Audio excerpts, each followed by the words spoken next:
नमस्कार. सर्व पत्रकार मित्रांचं स्वागत.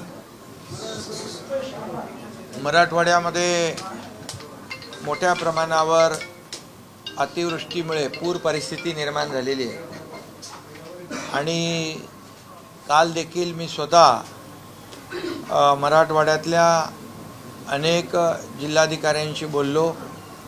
मला त्या भागातून देखील अनेक फोन आले. त्या भागातले भूम परांडा भागात देखील एक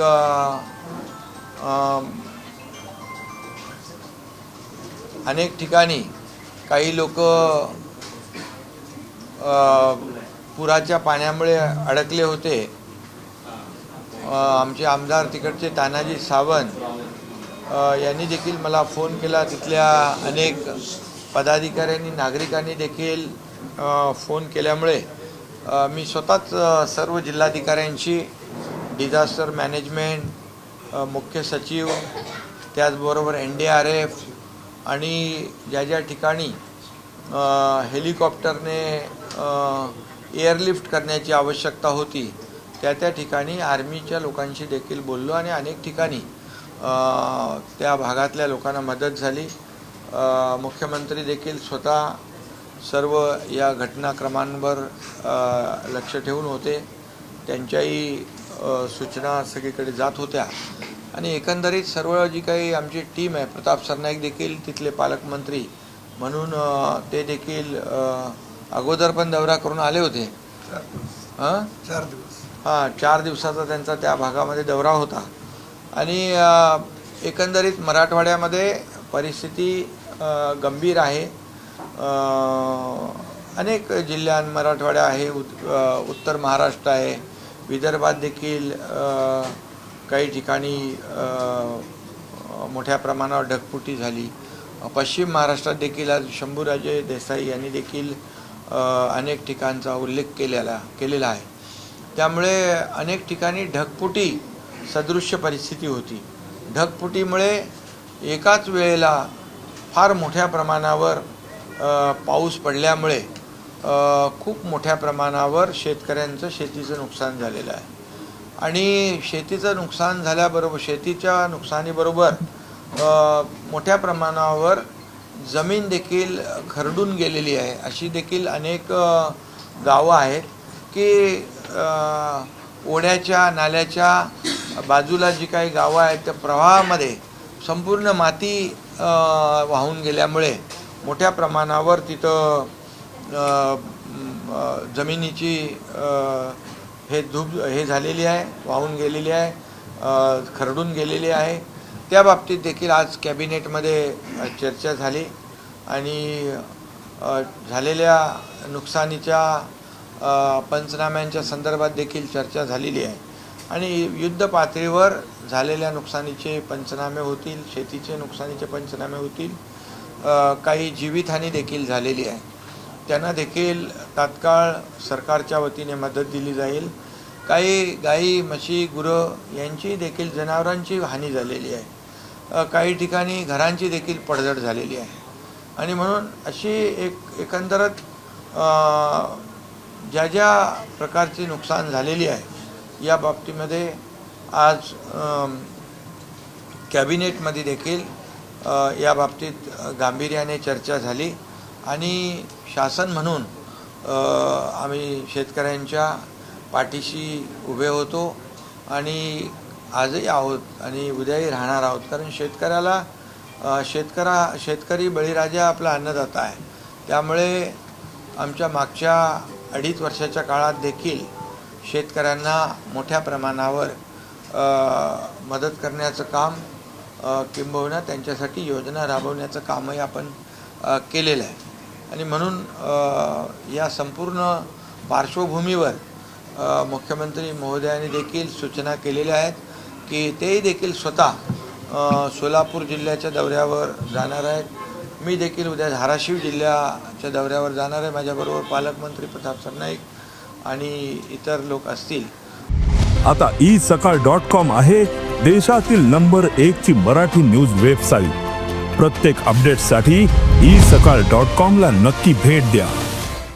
आणि आमचे सर्व मंत्री जे आहेत हे सर्व मंत्री देखील आपापल्या ठिकाणी तिथे म्हणजे त्यांचाही दौरा वेगवेगळ्या जिल्ह्यांमध्ये शिवसेनेचे देखील सर्व मंत्री ज्या ज्या ठिकाणी ज्या ज्या जिल्ह्यामध्ये मराठवाड्यामध्ये उत्तर महाराष्ट्रामध्ये काही ठिकाणी पश्चिम महाराष्ट्रामध्ये देखील जिथं जिथं अतिवृष्टी झालेली आहे आणि नुकसान झालेली आहे त्या ठिकाणी सर्व मंत्री दौरा करतील. महायुतीचे सर्व मंत्री संपूर्ण महाराष्ट्रामध्ये जिथे जिथे अतिवृष्टीमुळे मोठ्या प्रमाणावर नुकसान झालं आहे त्या ठिकाणी स्वतः जातील आणि त्याची पाहणी करतील आणि संबंधित शासकीय अधिकाऱ्यांच्याबरोबर जिल्हाधिकारी बाकी सर्व अधिकारी जे आहेत कृषी विभागाचे अधिकारी असतील डिझास्टर मॅनेजमेंटचे अधिकारी असतील यांच्याबरोबर चर्चा करतील.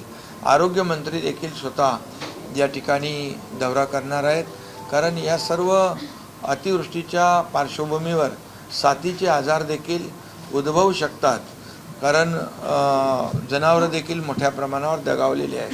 त्यामुळे साथीचे आजार देखील होऊ नये यासाठी आरोग्यमंत्री महोदय त्यांची टीम देखील स्वतः जातीने वेगवेगळ्या जिल्ह्यांमध्ये जाईल आणि एकंदरीत शेतकऱ्यांना दिलासा देण्याची वेळ आहे. शेतकरी आता संकटात आहे आणि शेतकरी संकटात असल्यामुळे आम्ही सर्वजण त्या शेतकऱ्यांच्या पाठीशी आहोत. सरकार शेतकऱ्यांच्या पाठीशी आहे आणि म्हणून ज्या ज्या ठिकाणी ज्या ज्या प्रकारची आवश्यकता आहे मदतीची ती संपूर्ण मदत केली जाईल. आता देखील आम्ही वैद्यकीय मदत कक्षाच्या वतीने डॉक्टर्सची टीम मंगेश चिवटे आणि ते त्यांच्याबरोबर डॉक्टरची टीम आहे, औषधांचे ट्रक्स आहेत, हे देखील एक त्या ठिकाणी रवाना केले. त्याचबरोबर धान्याचं जे जीवनावश्यक वस्तू आहेत या जीवनावश्यक वस्तू देखील त्या ठिकाणी रवाना केलेल्या आहेत. त्यामध्ये जीवनावश्यक वस्तू आहेत म्हणजे अन्नधान्य आहे, त्याचबरोबर म्हणजे सर्व जे काही साखर आहे, पीठ, तांदूळ, तेल, ब्लँकेट, सतरंजी, साड्या आणि लोकांना दररोज जे वापरण्याचे जे काही आपल्या पुरुषांना वापरण्याचे कपडे, भांडी आणि औषधं ही सर्व सामग्री आहे ती देखील मोठ्या प्रमाणावर या ठिकाणी धाराशिव जिल्ह्यामध्ये इतरही जिल्ह्यांमध्ये जिथं जिथं आवश्यकता आहे त्या ठिकाणी तात्काळ मला वाटतं जवळपास आता हे 50-60 ट्रक आता त्या भागात रवाना होतील आणि त्या भागातल्या लोकांना तात्काळ दिलासा जे आहे तो या माध्यमातून मिळेल आणि शासनाची देखील मदत जी तात्काळ मदत जी आहे ती देखील दिली जाईल. आणि पंचनामे झाल्यानंतर सर्व शेतकऱ्यांना या ठिकाणी सरकार पूर्णपणे मदत करेल, त्यांच्या पाठीशी सरकार उभं राहील. दोन प्रश्न आहेत. एक तर ही आलेली ही आपत्ती जी आहे अतिशय अस्मानी अशी आपत्ती आहे, सरकार ओला दुष्काळ जाहीर करेल का, एक. आणि दुसरा म्हणजे गेल्या अनेक महिन्यांपासून अनेक वर्षांपासून शेतकऱ्यांना कर्जमुक्त होण्याच्या संदर्भात ते मागणी करत आहेत. कर्जमुक्तीचा निर्णय सरकार घेईल का? यामध्ये आताच्या संदर्भामध्ये तात्काळ शेतकरी आज संकटात आहे त्यामुळे त्याला तात्काळ मदत देणं आणि जी काही नुकसान झालेली आहे त्याची भरपाई देणं हे याला आम्ही प्राधान्य देतो आहे. आणि ही पंचनामे देखील युद्ध पातळीवर होऊन दिवाळीपूर्वी या ठिकाणी आता तर दसरा जवळ आला आहे आणि दिवाळीपूर्वी यांना सर्व शेतकऱ्यांना मदत त्यांना पोचती होईल अशा प्रकारची व्यवस्था या ठिकाणी होईल. दुसरा विषय जो आहे कर्जमाफीचा त्यावर देखील सरकार गंभीर आहे आणि त्यावर देखील सरकार योग्य वेळी निर्णय घेऊन तोही निर्णय घेईल. मुख्यमंत्री महोदय स्वतः केंद्राशी संपर्कामध्ये आहेत आणि केंद्राची देखील पथकं या ठिकाणी येतील. केंद्र सरकार देखील नेहमीच आपल्याला मदत करत आलेलं आहे आणि आता यावेळी देखील खूप मोठ्या प्रमाणावर नुकसान झालेलं आहे त्यामुळे आम्ही केंद्र सरकारच्या बरोबर देखील संपर्कात आहोत आणि केंद्राकडून देखील मदत मिळेल, राज्याकडून देखील मदत मिळेल. यावेळेस शेतकऱ्यांना कुठल्याही परिस्थितीत वाऱ्यावर सोडणार नाही. मदत मिळणार, पण काय म्हणाल? तुम्ही असं म्हणताय की पंचनामे तात्काळ करून मग पैसे दिले जाणार. उद्धव ठाकरे तर थेट म्हणतात की पहिले पैसे अकाउंटला जमा करा आणि मग पंचनामे करा, कारण की शेतकऱ्यांमध्ये अस्मानी संकट कोसळलं. खरं म्हणजे ते पण मुख्यमंत्री होते. मला वाटतं त्यांनी अशा प्रकारचा निर्णय घेतल्याचं माझ्या कधी ऐकिवात नाही. आणि म्हणून विरोधी सत्तेमध्ये असताना एक बोलायचं आणि विरोधी पक्षात असताना दुसरं बोलायचं, अशी दुटप्पी भूमिका आम्ही कधी घेतलेली नाही, आम्ही घेणार नाही. शेतकऱ्यांच्या बरोबर जे काही शेतकऱ्यांना वाऱ्यावर सोडणार नाही, ही भूमिका आमच्या सरकारची आहे. आणि त्यामुळे तात्काळ युद्ध पातळी म्हणूनच आम्ही सांगितले, आज अधिकाऱ्यांना आदेश दिलेले आहेत, युद्ध पातळीवर या ठिकाणी पंचनामे झाले पाहिजे आणि युद्ध पातळीवर लोकांना मदत मिळाली पाहिजे. मी मग ज्यांची घरं पडलेली आहेत, काही जनावरं वाहून गेलेली आहेत, त्यांचा देखील तात्काळ पंचनामा होतोय आणि त्यांना देखील ताबडतोबीने मदत होईल. युबीचे खासदार ओमराजे निंबाळकर पुराच्या पाण्यात जाऊन मदत करतात आणि लोक कौतुक देखील करत आहेत. मनसे असेल किंवा युबीटीचे नेते असेल, तुम्ही पण तशाच प्रकारची मदत अनेक वेळा केलेली आहे. तर भले जरी युबीटीचे खासदार असले तर आता इथे राजकीय पक्षाचा विषय नाही, आता शेतकऱ्यांना मदत करण्याचा विषय. यामध्ये राजकारण करण्याचा विषय कोणी आणता कामा नये. आता शेतकऱ्यावर आसमानी संकट आलेलं आहे, त्याला या संकटातून आपल्याला बाहेर काढण्यासाठी इथं कुठल्याही राजकीय पक्षाचा विषय नाही. जे मदत करतायत त्यांना धन्यवादच द्यायला पाहिजे, त्यांचे आभारच मानले पाहिजे. की आता हे मदत करणं, हे जेव्हा आपण पाहिलं महाराष्ट्रामध्ये, जेव्हा संकट येतं तेव्हा सगळी राजकारणं बाजूला ठेवून, आपण राजकीय हेवेदेवे बाजूला ठेवून आपण शेतकऱ्याच्या पाठीशी उभं राहतो, शेतकऱ्याला मदत करतो. ही आपली संस्कृती आहे. त्यामुळे जे कोणी यामध्ये मदत करतायत, जे कुठल्या पक्षाचे असतील, त्यांना मी धन्यवाद देतो.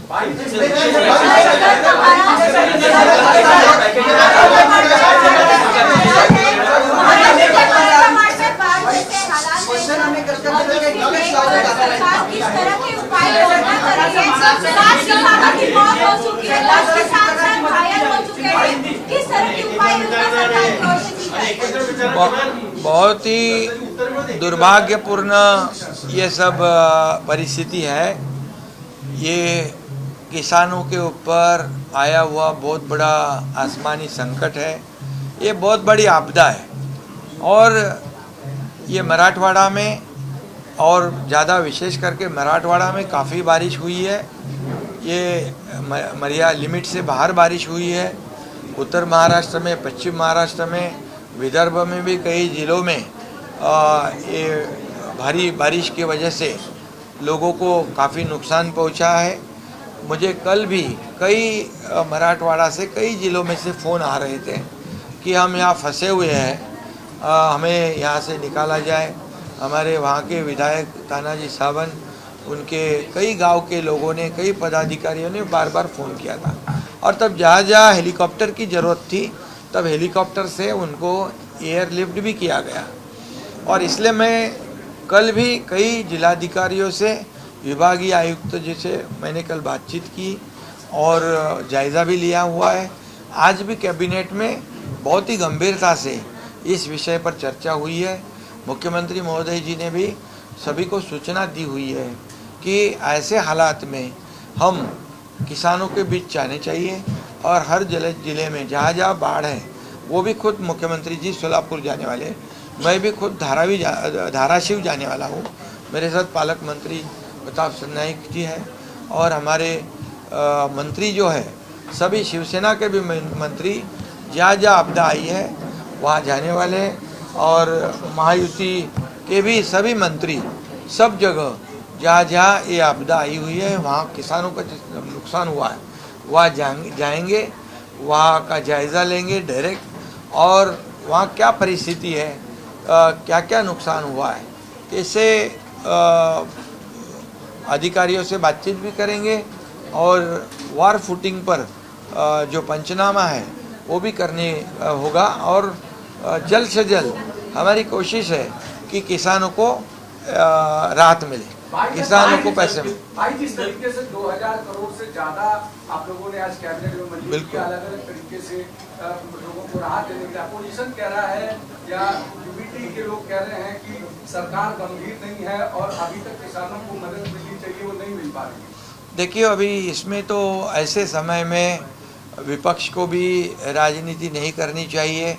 अब ये किसान जो है, किसान संकट में है, आपदा में, तो ऐसे समय में सब लोगों ने मिलकर किसानों को राहत देने का काम करना चाहिए, न कि राजकारण करना चाहिए। इसलिए मैं यही कहूँगा, आज ही जो आंकड़े हमारे पास थे 2000 करोड़ लगभग डिसबर्समेंट हुई है और उन किसानों को तो तुरंत पैसे मिलेंगे, लेकिन ये अभी 2-4 रोज़ों से जो भारी बारिश हो रही है ढकपुटी जैसे, तो इसके भी पंचनामे जो है ये बहुत ही वार फुटिंग पे हो जाएंगे और जिनके घर टूटे हुए हैं, घर बह गए हैं, कि कई लोगों के पशु जानवर जो है, गाय भैंस जो भी है वो भी बह गए हैं। तो इसका जल्द से जल्द फास्ट उसके सर्वेक्षण पंचनामा होगा और उन सब लोगों को मदद होगी। हमारी पालक मंत्री प्रताप सरनाईक और हमारी वैद्यकीय कमेटी, वैद्यकीय जो कक्ष है, इन्होंने भी डॉक्टरों की टीम, दवाइयों की टीम और उनको जो रोज़ाना लगने वाली जीवनावश्यक चीज़ें हैं उसको भी तुरंत राहत देने के लिए, कपड़े हो, राशन हो, बर्तन हो, तो ये तुरंत सब उनका बेसहारा हो गए, सब बह गया है। ज़मीन भी कई जगह पर बह गई है। इससे किसानों का काफ़ी नुकसान है। ये ना बाबा लिए भाई 27-28 एक खुर्ची देती भारी बारिश की आशंका जताई गई है, सरकार की तरफ से क्या प्रिकॉशनरी मेजर लिए जा रहे हैं उस क्षेत्र में? नहीं, देखिए, कल तो मैं सब बहुत से जिला अधिकारियों के साथ में संपर्क में था। कहीं पर बारिश हुई थी, कई लोग अटके थे, उनको सुरक्षित जगह पर ले जाने का काम एनडीआरएफ भी कर रहा था, रेस्क्यू टीम भी कर रही थी। कई जगह पर एयरलिफ्ट करने की भी आवश्यकता थी, उसका भी प्रावधान आर्मी के माध्यम से वो भी किया था। और सबसे पहले काम तो लोगों को सुरक्षित जगह पर ले जाना, उसको प्राधान्य दिया था, प्रायोरिटी उसको दी थी। अभी जो नुकसान हुआ है उसको नुकसान के बारे में जो पंचनामे जो है वार फुटिंग में करने की सूचना दी हुई है। आज कैबिनेट में भी मैंने कहा कि गंभीरता से इस पर चर्चा हुई है, क्योंकि ये जो संकट है, ये आपदा बहुत बड़ी है, बड़े पैमाने पर इसमें नुकसान हुआ है। और जब ऐसी आपदा आई तभी हमारी सरकार ने पूरी तरह उनको किसानों को साथ दिया है। इस बार भी किसानों को पूरी तरह सरकार मदद करेगी। धन्यवाद। देश विदेशातील प्रत्येक घडामोडींचे लाईव्ह अपडेट मिळवण्यासाठी आता साम टीव्हीच्या सर्व सोशल मीडिया प्लॅटफॉर्मला लाईक, फॉलो आणि सबस्क्राईब करा। तसंच सर्व नोटिफिकेशनसाठी बेल आयकॉन प्रेस करायला विसरू नका।